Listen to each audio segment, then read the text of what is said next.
Often at times, when we read the book of Chronicles, we tend to wonder, what does this book really talk about? Because if you move from one chapter to the other, you are left confused and you are left wondering. On this chapter, we're talking about kings. On the other chapter, we're talking about the names of other people. And we tend to wonder, what really is the book of Chronicles? And really, instead of the book opening up your eyes and revealing the hidden secrets that are in the Bible, in the end, it then leaves us with the chronic illness. And then we tend to wonder, what really is the book of Chronicles about? In this episode, we are going to uncover the 4 secret lessons that are hidden in the book of Chronicles that are going to unpack and uncover unto us and show us what really are these 4 secret lessons that we can learn from the book of Chronicles. Now, for you to find out more, stick around. Greetings and welcome back to the channel, guys. Welcome back. Now, as our topic is already said, it says that the 4 secret lessons that we are going to learn from the book of First Chronicles, right? Now, before we jump into our message for today, right? Today we are going to do things differently, guys. We are going to do things differently. So we're not going to be reading the Bible and we're not going to be doing that, but we are going to just be referencing to it and then we jump on to our message, right? So that is what we are going to be doing. But before we get into our marathon for today, right, if you have not watched the previous episode where we talked about the best inheritance to leave behind for your children, right, and we said some leave material possessions, and we also said some leave spiritual possessions as well, and we said what is the best inheritance to leave behind. Guys, I'm not going to preempt it on this juncture, but rather here is a preview of that episode. It is good to leave behind material possessions for you. For materials without God is futile. Live your life the way you want to. Live your life anyhow, be a head and not a tail. You shall be above and not beneath. Now, if you have not watched that episode, I'll make sure that I leave the link to that episode in the end of this video, right? Now, let's jump straight into it and go to our lesson number 1. Now, lesson number one. Lesson number 1, we said the results of not obeying God. And we asked the question, why does it seem like evil people are the ones that are prospering in life, while the children of God are the ones that are getting the hard end of the bargain, right? And we asked that question and they said, why does it seem like evil people are the ones that are prospering, while the children of God are the ones that are getting the hard end of the bargain, guys? And our main reference was coming from the book of First Chronicles chapter 10, right? And we also said, what have you become desperate of? And then we said, some have become desperate for money. And we said, some are now going to ends to get this money, right? Doing all kinds of unwise things just for them to be able to acquire this money. And we said as well, guys, don't find yourself in that circle where you are now desperate for money to the point that you do anything to acquire the money. And then we went further to say, some have become desperate for love, going to ends thinking to themselves that, you know what, I am not enough as long as someone is not there to love me. And we said as well, don't find yourself in that position, guys. And we said, don't find yourself in that position. What is it that you have become desperate of? Now, guys, that was just a brief, just a small part of it, right? Where we talked about that and other examples that we gave as well. Make sure that you go and watch it, right? And I will leave the link right here so that you can be able to go and watch it, right? So just make sure, guys, just keep that in mind. What is it that you have become desperate of, right? And we said these are the results of not obeying God. For when God is no longer in your presence, you become desperate. We then summarized that episode in 4 points, right? And we said that these are the 4 points that you can then take home and keep in mind, that these are the results of not obeying God, right? When you disobey God, it then leads to this, right? And this is what we talked about. Now, point number one, we said that when God is no longer on your side, instead of the enemy running away from you, you will be the one that is doing the running. Point number two, we say that when God also is no longer on your side, you become desperate. Now, I have a question for you. Are you desperate right now? What is it that you are desperate of, right? Perhaps you need to check your relationship with God. Because when you are in the presence of God and when God is on your side, you don't become desperate of anything. So perhaps you need to check your relationship with God and find out what is it that you are lacking so that you cannot be desperate. Lesson number 3, we then said, when you are no longer in the presence of God, right, and you play in the enemy territory, right, we then said that your enemy would then take away your identity, guys. That was what we learned again in point number 3. Point number 4, to conclude this whole lesson in lesson number 1, we then said trust in the Lord always, guys, so that you do not find yourself on the results of not obeying God, but you find yourself on the results of actually being on the Lord's side, right? So trust in the Lord always, and do not try and do things on your own and say, you know what, I am going to do this thing on my own. For you say, you are going to find yourself in big trouble. Now, if you're listening to this message via YouTube and not the podcast, just keep in mind that you are now available on Anchor, Spotify, Apple Podcast, Google Podcast, Overcast, as well as on Amazon Music. And you can be sure to follow us on any of those 6 different platforms. Lesson number 2. On lesson number 2, this was for those that want to be famous, right? There are those people that want to be famous, and you're wondering, how can I become famous without violating the rights of others? And we said, some for them to be famous, they sacrifice their families. Some for them to be famous, they sacrifice their children. And we said, some as well to be famous, they form blood covenants. And we said, what is it that you are willing to do in order to become famous? And we asked the question again, is it possible then to become famous without violating the rights of others as well, by just merely doing that which is right and walking in the righteous path? And the answer to that was a big fat yes. And we said, yes, it's actually possible for you to become famous by not violating the rights of other people. And one of the points that we touched on, guys, we say that change your mindset, right? Change your mindset, guys. What is it that you perceive yourself to be today? What is it that you perceive yourself to be today? And we said some perceive that luxuries and money and all these nice things, right? They say that some perceive and they think to themselves that these things, they don't belong to them. And we said you have to change that mindset, right? And we also asked the question, and we said as well, what is it that you perceive yourself to be? And we said as well, guys, some perceive that they will never get high grades in school, and that they think that they are just but mediocre learners, and that they just perform just to pass, and that high grades are not for them, but they're just for other special people that they think that they're special people.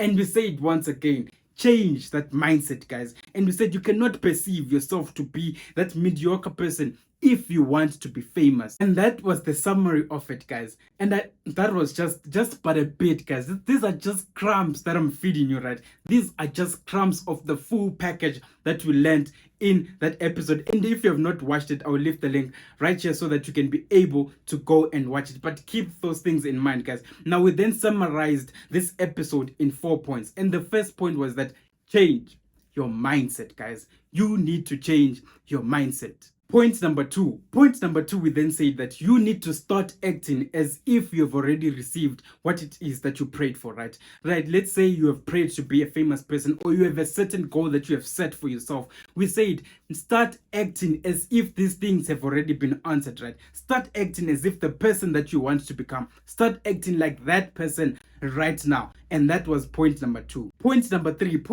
we then say that there are people who are going to try and discourage you, right? Along this journey, there are people who are going to try and discourage you and bring you down. But we said it is not for you to focus on them, but rather focus on where you are going, for you know where you are going. Point number 4, we then said God has already won the battle before you even go there, right? God has already won the battle before you even decide to go there, or before you even go to where you have prayed or where you have set your goals to be, right? God has already won the battle. He has already paved the way. All you need to do is to trust in him. Now, guys, we could just end it right here, right, with point number 2. But there's just something that I just want to add on, right? This might just be a bonus as well, right? But when it comes to changing your mindset, guys, according to studies, it shows that an average human being uses only 10% of their brain capacity, guys. Guys, just keep that in mind. 10% of your brain capacity, right? Guys, 10%. It says that the average human being is using only 10% of your brain capacity. Now just put that into perspective and just put that in your mind and think to yourself, so if you're operating on a 10%, what more when you start operating on 50%, 60%, 70%? Guys, just keep that in mind. You will be able to achieve anything that you want in your life, right? This is the powerful tool that God gave unto you, right? The power to think, a power to create, a power to have an imagination that all other animals in the kingdom don't have. But this was a gift that was given to you by God as a gift, right? So use it to the best of your capacity. And that rounds out point number 2. Lesson number 3. Lesson number 3, we then said how to revenge after being betrayed. Now, when some hear this, they say, yes, I've been waiting for this, right? How to revenge after being betrayed. I mean, I've been betrayed, so I want to show people that now I know how to revenge, right? And I want to show people that this is how we should revenge. And we said, and we're focusing on the book of First Chronicles chapter 19, right? Where we talked about some have been betrayed by different people. And we said betrayal comes in different forms and from different people. Some have been betrayed by their families. Some have been betrayed by their friends. Some even by their colleagues. And some even to the extent of those that stood on the altar and they proclaimed with a bold voice. And they said, for better or for worse, till death do us apart. But when the worst came, they were nowhere to be found, right? And we said some have been betrayed to that point. And we said, how then do you deal with betrayal? And we said even to the point that some have shown kindness to other people, but it was taken as an act of weakness. Now we then gave an example and said, some have introduced their fiance to their friend, but in return, the friend is the one that ended up dating the fiance and even went to the point of getting married together. Now, some can argue this point, right, and say, okay, but who was really the friend? Because, I mean, if you really have a friend, will your friend then be the one that betrays you in that way? And also, some might then say, okay, but then if the fiance was really yours, then would the fiance then jump on to your friend, right? But that is a topic for another day that we're not going to discuss. But today, guys, we are just saying some have been betrayed to that point, right, where they introduced their friends to their fiance and they thought they were forming a good relationship with their friends, but in return it was taken as a form of weakness and their friends ended up dating their fiance. Some even as well have made connections for their friends to get jobs in the companies that they were working at, but the moment that that friend got the job wherever they were working at, they are the ones that started speaking bad about them, which then resulted to them losing their jobs and started to regret, why did I even make a connection for this person to get this job? And we said, guys, after all these betrayals have happened to you, right, the best way to revenge is not for you to go and confront them and, show them that I can hit them or I'm a good boxer or, you tell the whole world what it is that they've done. No, guys, we said you shouldn't be doing that. But rather we said, take it to God. For God says, revenge belongs to me. And God is the one that will then execute his judgment when the time is right. And then we also looked at the book of Genesis chapter 50 verse 20, where Joseph, after he had been betrayed by his brothers, he then says that you guys, when you betrayed me, you meant it for bad. But what the Lord actually meant, he said that the Lord meant it for good so that I can save much people alive. And we talked about this, guys, and we said, revenge, don't do it, right? But rather ask God, what is the purpose of this betrayal? And God will reveal to you what it is that he wants you to see. Now, if you have not watched that episode as well, I'll leave the link right here so that you can be able to go and watch it. And that is what we talked about, guys, on point number 3, or rather lesson number 3, on how to deal with betrayal. Now, if you're new to the channel or perhaps a returning viewer, make sure that you subscribe and hit that notification bell so that you do not miss when a new video pops up. Lesson number 4, guys. Lesson number 4, we then say that the best inheritance to leave behind for your kids. And we said some leave houses, some leave cars, some leave money, and some leave businesses. And we asked the question, is this the best inheritance to leave behind? Then we decided to take it a step further. And we said as well, is it then possible to leave behind spiritual possessions. And we said in this episode, guys, that do not just leave behind your material possessions, the houses, the cars, the money, and all your businesses, and you leave them behind without leaving the spiritual aspect to it as well. And we said, guys, when you do these things, right, and you don't leave the spiritual aspect to it, right, for materials without God, these things are futile. And when you leave your houses, right, without God in it, or whatever property that you might have, and you don't leave the God aspect to it or the spiritual aspect to it, right, we say this will result in it being in ruins. And we also said, guys, that you know what, when also you leave behind the money, right, and you leave it behind and you don't show them that this is the God that made it possible for me to acquire this money, we said they will use it in an unwise manner because they don't know the God that made it possible for you to acquire the money. One might then ask, okay, so what is this spiritual aspect to it, right, that I am supposed to keep in my mind? What is this spiritual aspect? Do I have to go down in a river somewhere? Do I have to inquire of people with familiar spirits, right, and go to people that have enchantment, and go to fortune tellers and all of these things, and also go to a point where I burn incense so that I can talk to the spirits and all of that, so that I can acquire this spiritual aspect that you are talking about? But the answer is a big